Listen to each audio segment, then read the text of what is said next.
December 14th, 1950, 11:23 a.m., 31,000 feet above the Yalu River. Captain Daniel Reese felt the control stick shudder violently in his gloved hand as tracers ripped past his canopy, so close he could see the phosphorescent cores burning white-hot against the frozen sky. His wingman was already gone, just a spreading cloud of aluminum fragments tumbling toward the mountains. The enemy fighter that had killed him was pulling up into a climbing roll, impossibly fast, its swept wings catching the winter sunlight like polished knives.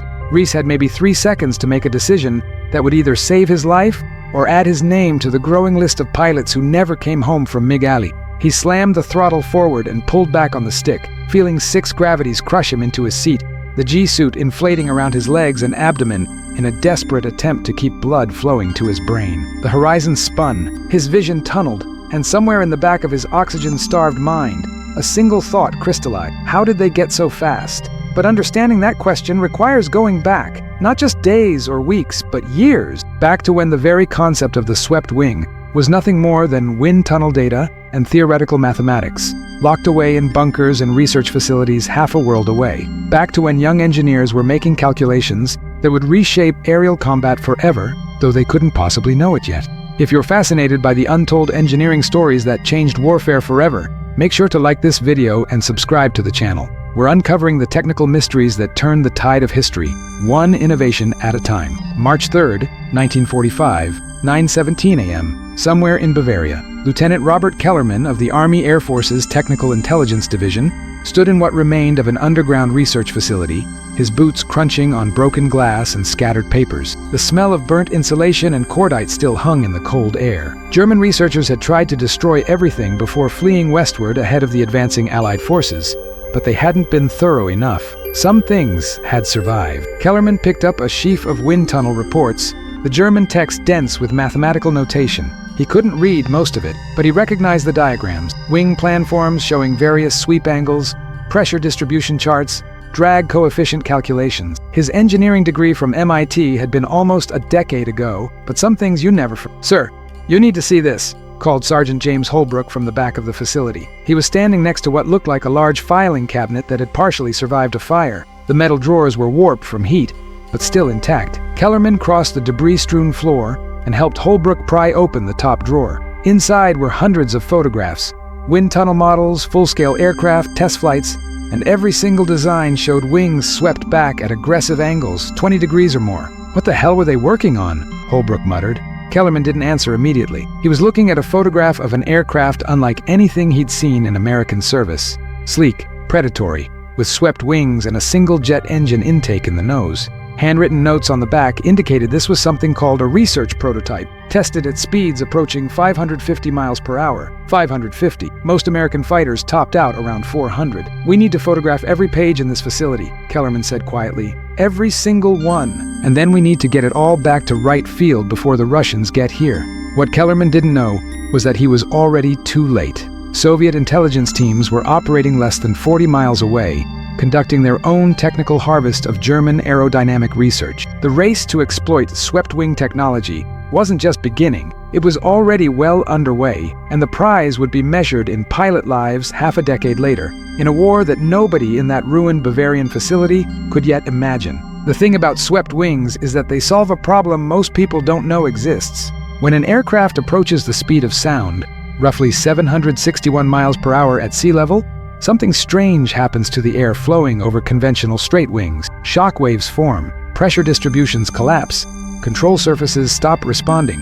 The aircraft shakes itself apart or enters an uncontrollable dive. Pilots had a term for it, compressibility. Engineers had another term, transonic drag rise. Both descriptions failed to capture the sheer terror of watching your control stick become worthless as your aircraft accelerated toward its own destruction. But sweep the wing back, even by 20 or 25 degrees, and something remarkable happens. The component of airflow perpendicular to the wing's leading edge is reduced. The shock waves that would normally form at lower speeds are delayed. The aircraft can fly faster, sometimes much faster, before encountering the brick wall of compressibility. German researchers had understood this by 1942.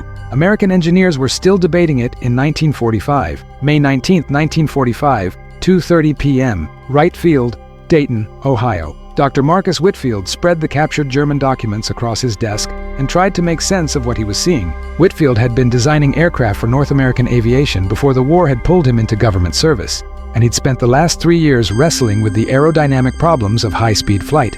Now, looking at data from German wind tunnel tests, he felt a mixture of excitement and professional humiliation. They'd figured it out. The Germans had actually figured it out. The swept-wing configurations showed dramatic reductions in drag at high subsonic speeds. The math was elegant, the test data convincing. Whitfield had been pursuing a dozen different approaches to the transonic problem. Thinner airfoils, more powerful engines, exotic wing planforms. And here was a solution that seemed almost too simple. "Marcus, you seeing what I'm seeing?" Raymond Cole had appeared in the doorway, another stack of German reports under his arm. Cole was a NACA aerodynamicist, brilliant and abrasive in equal measure. "Wing sweep delays shock formation," Whitfield said, not looking up from the data. "Effective sweep angle reduces the Mach number experienced by the wing section. It's not eliminating compressibility, it's postponing it." "By a lot," Cole said, dropping his reports on the corner of Whitfield's desk. "Look at test series F-47. 25-degree sweep, they're seeing smooth flow at 0.85 Mach.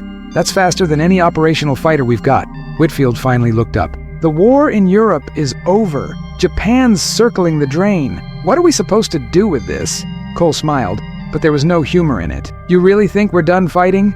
The Soviets just grabbed half of Germany and they're not giving it back. Churchill's already talking about an Iron Curtain. You know what the Russians grabbed from the German facilities they overran?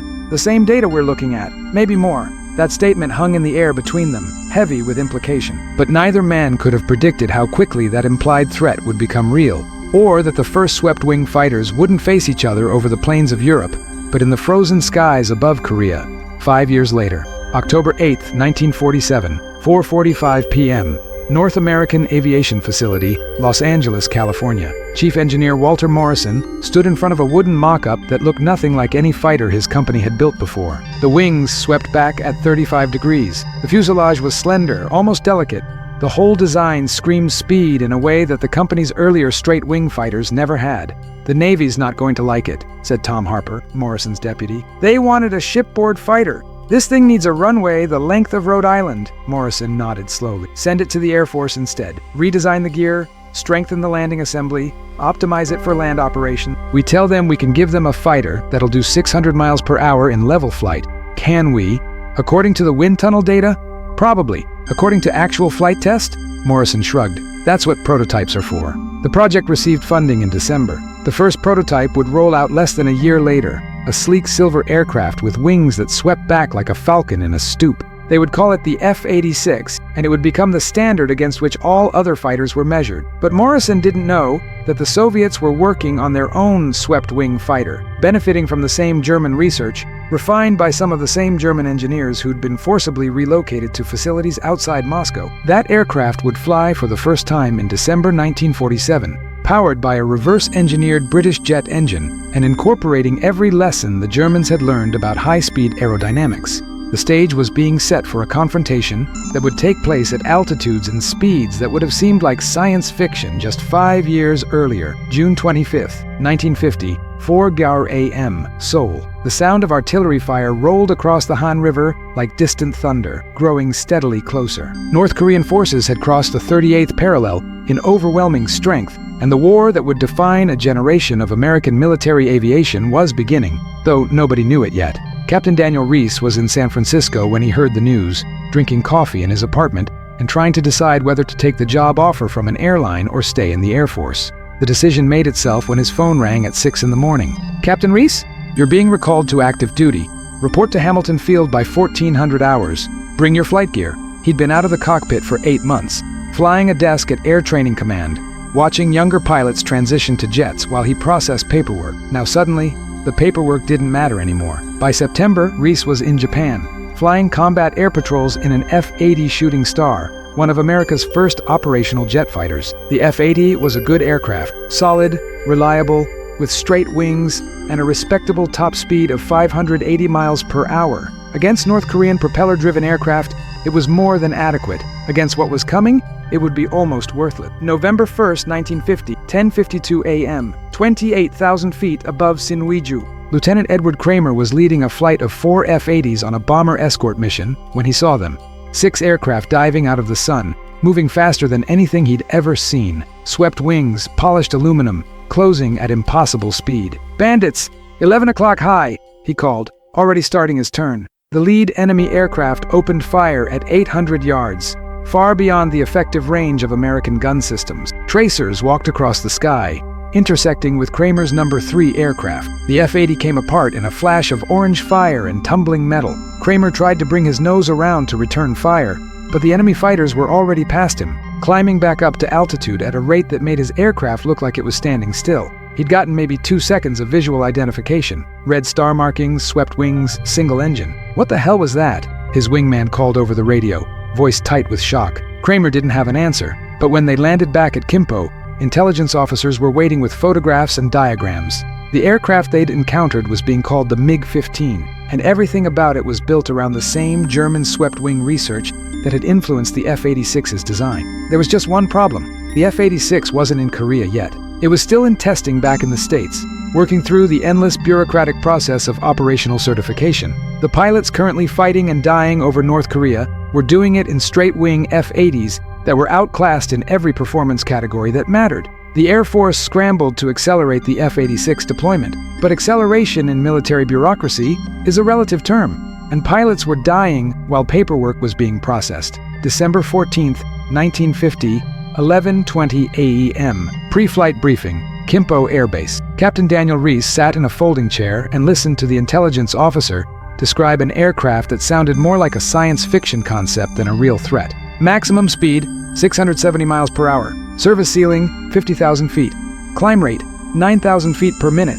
Armament, 137mm cannon and two 23mm cannons, all mounted in the nose. The intelligence officer tapped the diagram with his pointer. "Gentlemen, this is not a propeller aircraft. This is a jet fighter that can outrun, outclimb, and outgun anything we currently have in theater." "What about the F-86? Someone called from the back of the room. "In transit. First squadron should be operational by the end of the month. Until then, you're flying F-80s against MiG-15s. And I'm not going to lie to you. The performance differential is significant." Significant.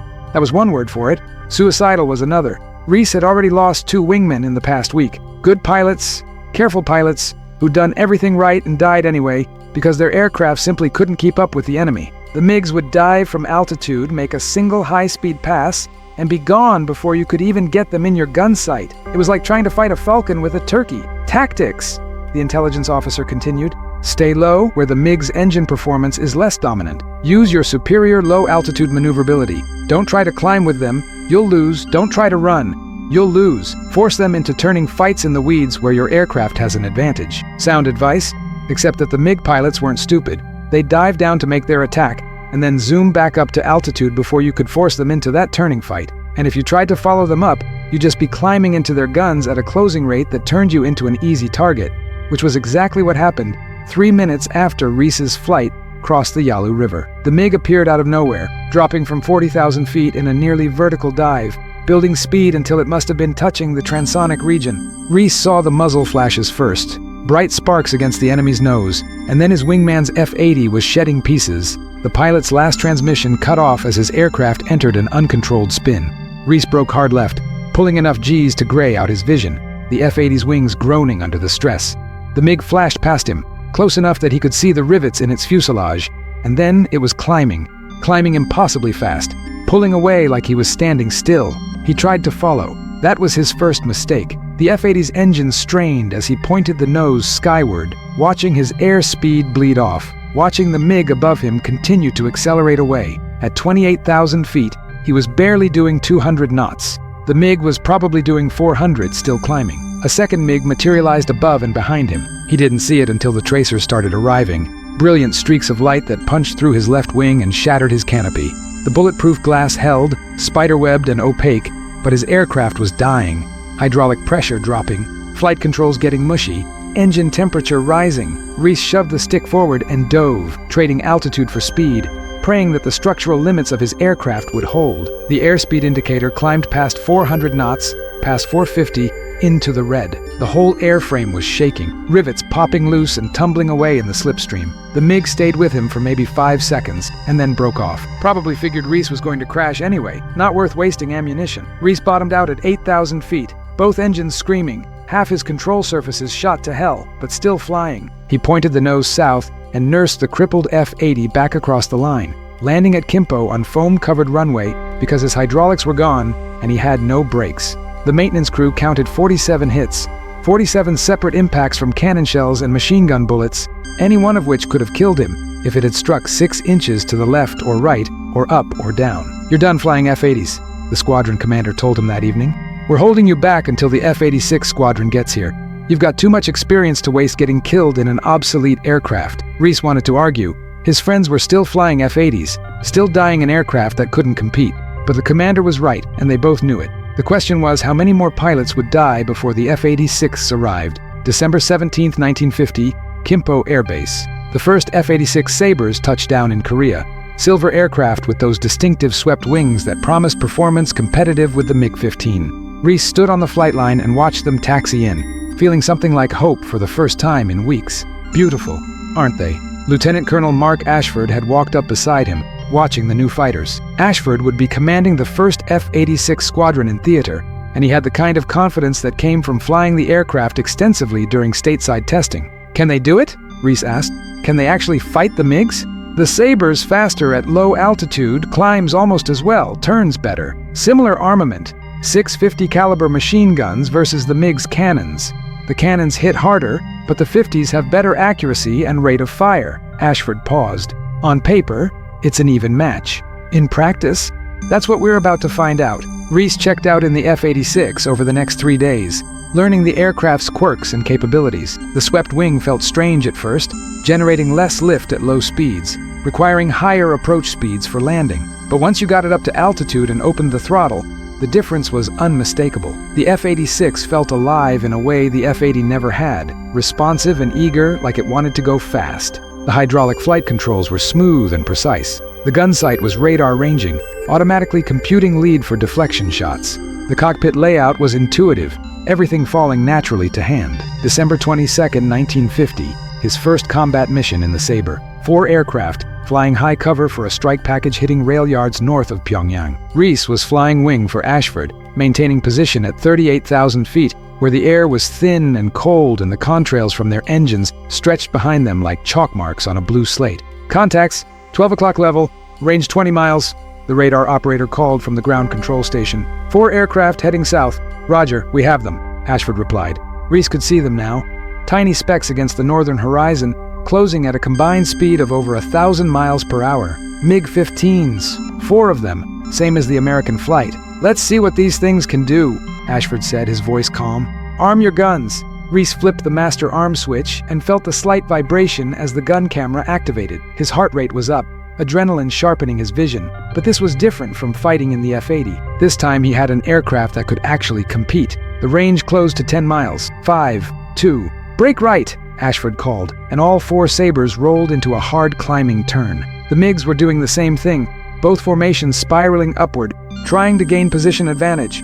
The fundamental equation of aerial combat since the First World War. Reese pulled back on the stick, feeling the G's mount, watching his airspeed bleed off as he climbed. The MiG he was tracking was doing the same thing, both aircraft clawing for altitude, engines screaming. At 42,000 feet, the MiG's climb rate started to fall off. So did the Sabres, but not as quickly. Reese found himself gaining position, the enemy aircraft sliding forward in his vision as the geometry shifted in his favor. The radar gun sight showed range decreasing. 1,500 feet, 1,200, 900. At 600 feet, Reese pressed the trigger. 6 50 caliber machine guns opened up, the aircraft shuddering as 60 rounds per second poured downrain. The tracer stream walked across the sky, falling short, then overcorrecting, then finally converging on the MiG's left wing route.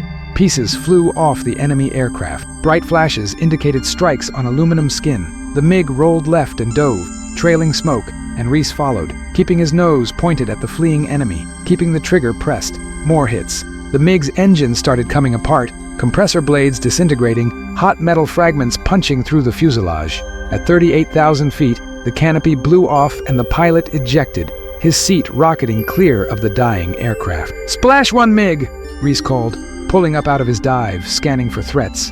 The sky was empty. The other MiGs had broken off, heading north at high speed. Ashford's flight regrouped and turned south, mission accomplished. It wasn't until they landed back at Kimpo that Reese realized his hands were shaking. First kill in the Sabre. First time he'd been able to actually fight back on even terms. That night in the officers' club, Ashford bought him a drink. "You did good up there," the colonel said. "Clean kill, textbook pursuit. The Sabre made the difference," Reese said. "In the F-80, that MiG would have walked away from me." Ashford nodded. "The swept wing delays compressibility, lets us maintain control authority at higher Mach numbers. But it's not magic. The MiG-15 has the same advantage. This war is going to be won by pilots, not just aircraft." He was right, but only partly. Over the next 2 years, the air war over Korea would become a test bed for swept-wing fighter tactics, pushing both aircraft to their limits and beyond. The kill ratios would favor the Americans, about 10-1 by most counts, but that had as much to do with pilot training and tactical doctrine as with aircraft performance.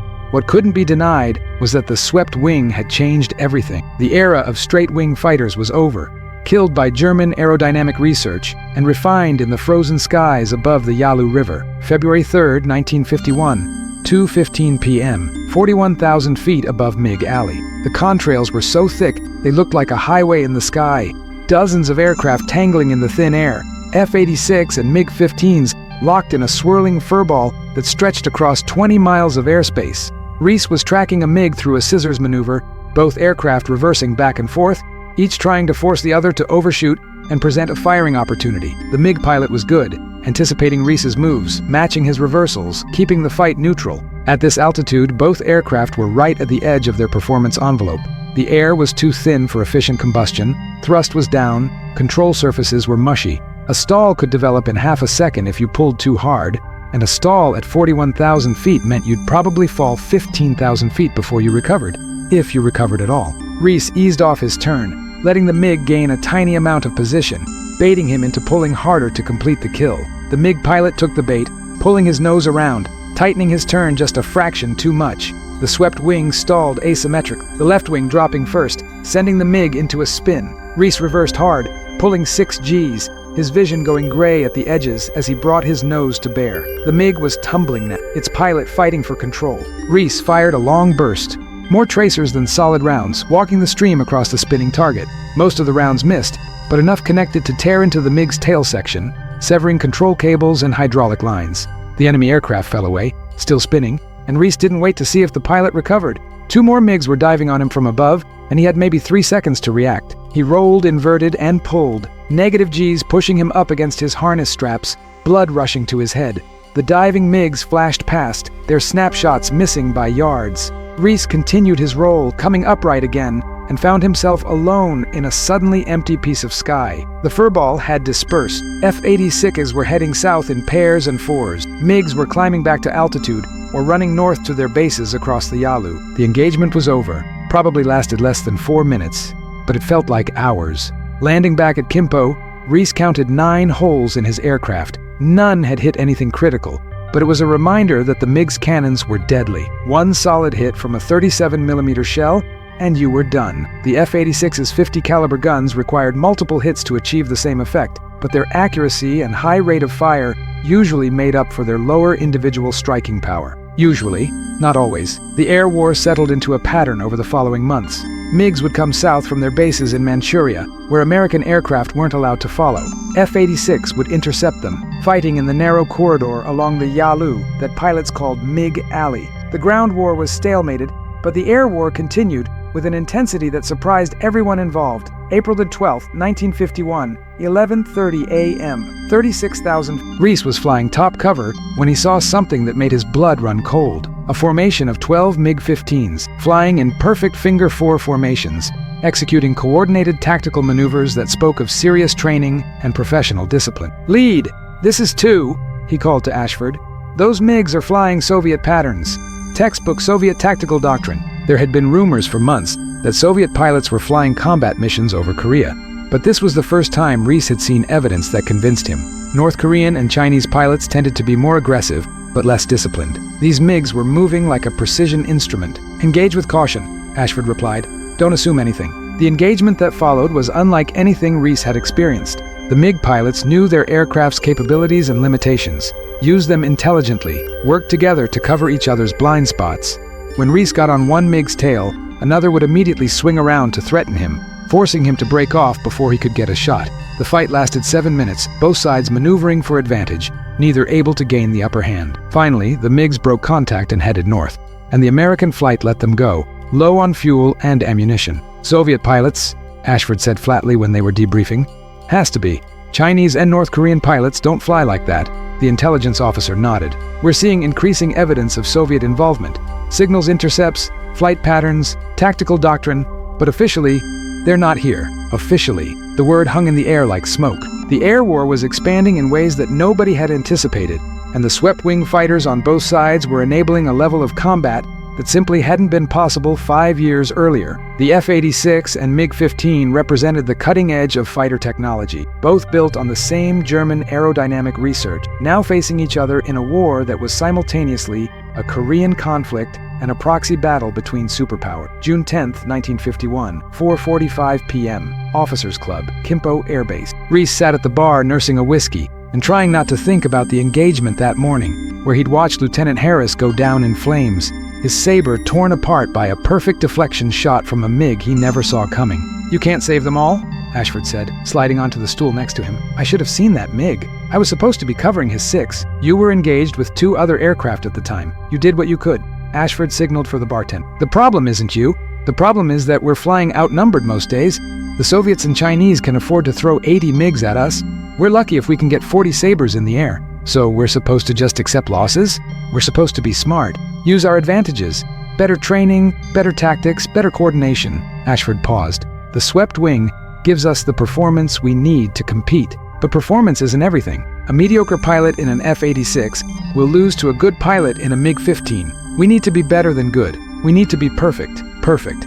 That was a high standard when you were fighting at 40,000 feet, in temperatures 40 below zero, pulling Gs until you blacked out, trying to track a target moving at 600 miles per hour while another target was trying to kill you." But Ashford was right. The only way to survive was to be better. August 6, 1951, 1:30 p.m., of 43,000 feet. Reese was leading a flight of 4 Sabres when they encountered a formation of 16 MiG-15s climbing up from the northwest. The math was bad, 4 against 16, but turning away would just expose them to a tail chase where the MiGs could pick them off one by one. "We go in?" Reese decided. "Hit them head on, split their formation, then extend and regroup." "That's insane," his number 3 called. "It's also our best option. Stay tight on my wing." The 2 formations closed at a combined speed of over 1,200 miles per hour, a head-on merge that gave each side maybe 2 seconds of firing opportunity. Reese picked a MiG, centered it in his gun sight, and started firing at a range of 2,000 feet. The radar ranging system helped, but at this closing speed, hitting anything was more luck than skill. His tracer streamed past the enemy aircraft, then a few hit, bright flashes on the MiG's nose and cockpit. The enemy fighter rolled left and dove, trailing smoke. Then the formations were through each other, F-86 scattering in all directions, MiGs breaking into pairs and 4s, the organized engagement dissolving into a chaotic swirl of individual dogfights. Reese found himself in a climbing spiral with 2 MiGs, both trying to get above him for a diving attack. He kept the Sabre climbing, engine screaming, airframe shuddering as he pushed through 45,000 feet, higher than he'd ever taken the aircraft. The MiGs climbed with him, but one was falling behind, its engine struggling in the thin air. Reese continued climbing until he was at 47,000 feet, the sky above him darkening to purple, the earth a distant curve below. Then he rolled inverted and pulled, coming down on the trailing MiG in a near-vertical dive, building speed, the airframe groaning as he passed through 500 knots, then 550, then 600. The MiG tried to brake, but at this speed and altitude there was nowhere to go. Reese fired a 2-second burst from 600 feet, the radar gun sight computing the perfect lead angle, and watched his rounds tear into the MiG's fuselage. The enemy aircraft came apart in a brilliant flash of fire, pieces tumbling away in all directions. Reese pulled out of his dive at 38,000 feet, his airspeed still dangerously high, the altimeter unwinding like a broken watch. The other MiG had broken off, unwilling to follow him down. "Lead, this is 2. We've got 4 more MiGs incoming from the north." Reese checked his fuel gauge, getting low, ammunition at 50%. He'd scored 2 kills in this engagement, but pushing his luck further was just asking to become a statistic. "Disengage," he ordered. "Head south, maintain altitude, watch for stragglers." The flight regrouped and turned for home, leaving the remaining MiGs behind. The engagement had lasted less than 8 minutes, but Reese felt like he'd aged years. By the end of 1951, the air war had developed its own rhythms and patterns. MiG Alley was the most dangerous airspace in the world, a narrow corridor where swept-wing fighters met in daily combat at altitudes and speeds that tested the limits of both aircraft and pilots. The F-86's advantages were becoming clear. Better visibility from the bubble canopy, more reliable hydraulic flight controls, more accurate gun sight, better low-altitude performance. The MiG-15's advantages were equally clear. More powerful engine, better high-altitude performance, heavier armament, and the ability to operate from bases across the Yalu where American aircraft couldn't follow. In practice, engagements often came down to pilot skill and tactical awareness. A good pilot could compensate for aircraft limitations. A mediocre pilot would die in even the best aircraft. December 3, 1951, 10:20 a.m., Kimpo Air Base briefing room. Colonel Ashford stood in front of a tactical map showing the disposition of MiG bases in Manchuria. Intelligence estimates they've got over 500 MiG-15s operational in the theater now, he said. We've got maybe 200 F-86 that are fully mission capable at any given time. The math isn't in our favor. So what's the plan? Someone asked. We use our training advantage. Soviet pilots rotate through every few months.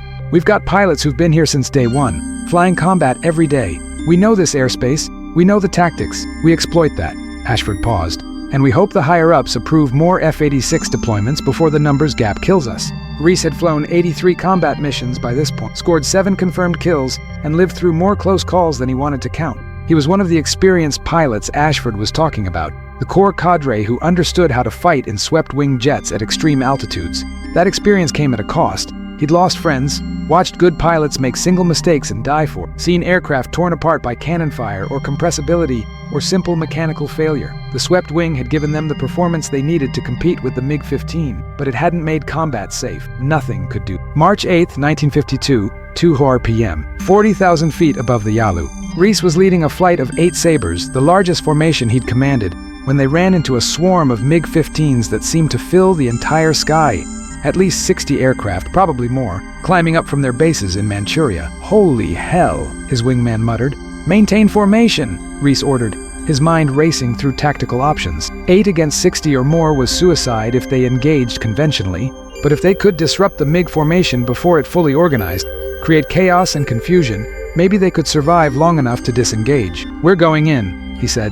Head on pass, maximum speed, then extend south and regroup. Don't try to dogfight. Just create mayhem and get out. The 8 Sabres accelerated to full throttle and dove toward the MiG formation, building speed, the tactical advantage of surprise their only real asset. The MiG saw them coming, but didn't have time to react effectively before the Sabres were through their formation. Guns blazing, tracers streaming in all directions. Reese fired at 3 different MiGs in as many seconds, didn't see if he hit any of them, didn't care. The point was disruption, forcing the enemy formation to break up, buying time for the American flight to get clear. Then they were through. 8 Sabres diving for the deck at maximum speed, and behind them, the MiG formation was in chaos. Aircraft scattered across the sky, some trying to pursue, most trying to regroup. Keep it balls to the wall, Reese called. Don't slow down until we're south of the line. They ran for it, engines screaming, airframe shaking, and the MiGs didn't catch them, couldn't catch them. The F-86's low-altitude speed advantage was marginal, but marginal was enough. Landing back at base, the after-action report was chaotic. No confirmed kills, but probable damage to several MiGs. No American losses, a tactical success by any measure, but it highlighted the central reality of the air war. They were outnumbered, and sheer numbers would eventually tell. The spring of 1952 saw the most intense air combat of the war. MiG formations of 80 or more aircraft were becoming common. American F-86 units were flying multiple missions per day, pushing pilots and aircraft to their limits. May 15, 1952, 11:45 a.m., Kimpo Air Base. Reese was in the cockpit of his Sabre, running through pre-flight checks, when the canopy opened and Ashford leaned in. Change of plans, the colonel said. Intelligence has spotted a major MiG formation assembling north of the Yalu. Looks like they're planning a big push against our fighter-bombers hitting targets near the coast. I need you to lead a sweep. See if you can break up their formation before they head south. How many aircraft? Estimates range from 60 to 100. Reese felt his stomach tighten. How many Sabres am I getting? 16. It's all we have available. 16 against 100. The math was brutal, but Reese just nodded. We'll make it work. 20 minutes later, his flight was climbing through 30,000 feet, heading north toward the Yalu. The sky was clear, visibility unlimited, the kind of weather that made aerial combat both beautiful and terrifying.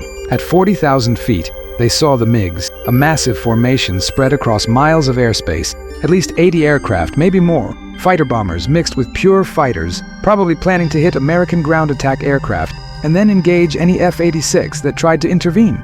"Here's what we're going to do," Reese said, his voice calm despite the adrenaline surging through his system. "We're going to hit their bomber element first. Quick pass, maximum casualties, then extend and re-engage. Force them to break up their formation. Make them react to us instead of executing their plan." It was aggressive to the point of recklessness, but doing nothing wasn't an option. The fighter bombers hitting coastal targets were providing critical support to ground forces. Letting them get slaughtered wasn't acceptable. "All aircraft, arm your guns. We're going in." The 16 Sabres rolled into a shallow dive, accelerating toward the MiG formation. The enemy fighters saw them coming, started to react, but the Americans were moving too fast, coming in too steep. Reese picked a MiG fighter bomber, a bulky aircraft loaded with bombs, and fired a long burst from 800 feet. The radar gun sight tracked perfectly, his rounds converging on the enemy aircraft's wing route. The MiG exploded in a ball of fire as its bombs detonated, the shockwave rocking Reese's Sabre. All around him, F-86 were firing, MiGs were burning, and the neat Soviet formation was dissolving into chaos. But now the enemy fighters were reacting, dozens of MiG-15s breaking from their escort positions and diving toward the American aircraft. "Break and engage," Reese called, rolling hard left to avoid a burst of cannon fire that would have torn his aircraft apart. What followed was the largest air battle of the Korean War, 16 F-86 tangling with more than 80 MiG-15s in a furball that stretched across 30 miles of airspace. The engagement lasted 14 minutes,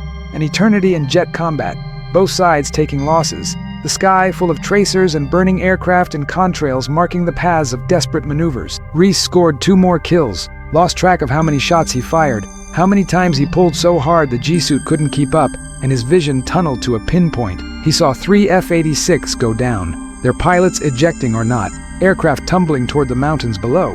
When the engagement finally broke up, the MiGs heading north and the surviving Sabres turning south, Reese did a quick count. 13 Sabres still airborne, 3 lost. But the MiG formation had been shattered, their planned attack completely disrupted, and American intelligence would later confirm 21 MiG kills with 8 more probables. 21-3. The sweep had been a tactical success, but Reese couldn't stop thinking about the 3 pilots who wouldn't be coming home. By the summer of 1952, the pattern was clear. The F-86 Sabre and the MiG-15 were evenly matched in performance, with slight advantages to each side, depending on altitude and tactics. What wasn't evenly matched was pilot training and experience. American pilots were better trained, flew longer tours, developed tactical expertise that the rotating Soviet pilots couldn't match. The result was a kill ratio that heavily favored the Americans, even when outnumbered. But numbers mattered. For every MiG shot down, another one crossed the Yalu. Soviet production was churning out aircraft faster than they could be destroyed, and the sanctuary of Manchurian airspace meant that MiG bases were untouchable. July 3, 1952, 3:30 p.m., 42,000 feet. Reese was on his 135th combat mission, so close to rotating home that he could almost taste it. Just a few more missions and he'd be back in the States. Someone else's problem to keep alive. Then he saw the MiG, a single aircraft separated from its formation, trailing smoke from what looked like a fuel leak. Easy kill, maybe his 15th. He dove on it, lining up the shot, finger on the trigger. The MiG pilot never saw him coming, was focused on trying to nurse his damaged aircraft back to base. Reese's finger tightened on the trigger, then stopped. The MiG was already dying. The fuel leak was getting worse, smoke thickening, the aircraft losing altitude. Its pilot was just trying to survive, get home, maybe see his family again. Reese could have killed him, should have killed him. It was war, and mercy was a luxury neither side could afford. But he let the MiG go, watched it limp north toward the Yalu. Probably wouldn't make it, but at least he'd have a chance. "Lead, you had a shot," his wingman said, confusion in his voice. "Aircraft was already dead," Reese replied. "Didn't want to waste ammunition." It was a lie, and they both knew it. But sometimes lies were easier than truth. August 12, 1952, Kimpo Air Base. Captain Daniel Reese climbed out of his F-86 Sabre for the last time. His tour complete, 143 combat missions flown, 14 confirmed kills, 3 probables. He was going home. Colonel Ashford was waiting on the flight line to shake his hand. "You did good work here," Ashford said. "Trained a lot of pilots who are still alive because of what you taught them." Reese looked at the rows of F-86, silver aircraft with swept wings, each one a technological marvel built on German research and American engineering. The Sabre made the difference. Without the swept wing, we'd have been slaughtered. The Sabre helped, Ashford agreed. But aircraft don't win wars, pilots do. Remember that? The war would continue for another year, the air battles over Mig Alley grinding on until the armistice in July 1953. The final tally would show that F-86 Sabres had achieved a kill ratio of roughly 10-to-1 against MiG-15s, one of the most lopsided victory margins in the history of air combat. But those numbers didn't tell the full story. They didn't account for the pilots who died learning how to fight in swept-wing jets. They didn't measure the terror of combat at 40,000 feet, where a single mistake meant death. They didn't capture the reality that both aircraft were products of the same German aerodynamic research, cousins in design if not in allegiance. The swept wing had changed everything. It had enabled a level of performance that straight-wing fighters couldn't match, pushing the envelope of what was possible in aerial combat. North American Aviation hadn't exactly copied the Me-262's wing. They'd evolved it, refined it, optimized it for jet fighters operating at speeds and altitudes the Germans had never achieved. But the fundamental principle was the same. Sweep the wing back, delay the shock waves, fly faster. It was elegant in its simplicity and revolutionary in its impact. The legacy of those Korean air battles would shape fighter design for decades to come. Every major fighter aircraft developed after 1953 incorporated swept wings or more advanced variations like variable geometry or delta configurations. The era of straight wings was over, killed by physics and proven in combat. December 14, 1950, 11:23 a.m., had been the moment Captain Daniel Reese understood just how outclassed his F-80 was against the MiG-15. But it had also been the moment that led to him transitioning to the F-86, learning to fight in a swept-wing jet, and ultimately surviving a war that killed many of his fellow pilots. The swept wing hadn't made combat safe. Nothing could do that. But it had made combat survivable for pilots who were skilled, lucky, and smart enough to exploit the aircraft's capabilities. Years later, sitting in his living room in California, Reese would sometimes watch civilian airliners pass overhead, their wings swept back at 25 or 30 degrees, carrying passengers who had no idea that the fundamental aerodynamic principle enabling their flight had been proven in combat over the frozen skies of Korea. German engineers had discovered it, American and Soviet designers had refined it, and pilots like Reese had validated it with their lives, fighting at the edge of what was technologically possible, pushing swept-wing jets to their limits and occasionally beyond. The F-86 Sabre had dominated the Korean War, not because it was dramatically superior to the MiG-15, it wasn't, but because its design incorporated hard-won aerodynamic lessons, and because the pilots flying it were among the best trained in the world. The combination of good technology and excellent training had proven decisive. That lesson would echo through every subsequent air war, every fighter development program, every tactical doctrine. Technology mattered, training mattered more, and the swept wing, that elegant solution to the problem of transonic flight, had made it all possible. In the end, North American Aviation hadn't copied Germany's Me-262 wing design. They'd understood the underlying principle, applied it to a completely different aircraft operating in a completely different era, and created something that was simultaneously derivative and original. The swept wing was evolution, not revolution, but evolution, properly applied, had been enough to change the nature of air combat forever.